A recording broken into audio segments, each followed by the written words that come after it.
మీకు మీ జాతకం ప్రకారం మీకు లగ్నంలో రాహుకేతు ఎక్కడున్నారో తెలియాలి, మీకు ఏ దోషం తెలియాలంటే మెసేజ్ పెడితే.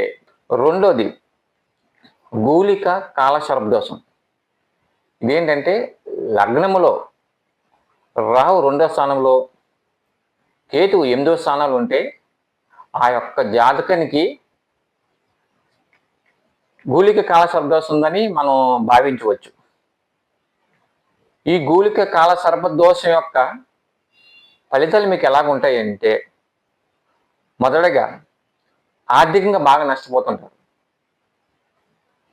అంతేకాకుండా కుటుంబ సమస్యలు, ఇంట్లో ఎప్పుడు ఏదో కుటుంబ సమస్యలు, ప్రశాంతం లేకుండా కుటుంబ సమస్యలు ఎక్కువ ఉంటాయి మీకు. అనారోగ్యం కూడా ఎప్పుడూ ఉంటుంటుంది. అంతేకాకుండా వ్యాపారంలో నష్టాలు, మీరేమైనా వ్యాపారం చేసే వ్యాపారం నష్టాలు, ఒడిదుడుకులు, అశాంతి, ఇలాంటివన్నీ మీకు చకాకులు ఎక్కువ ఉంటాయి.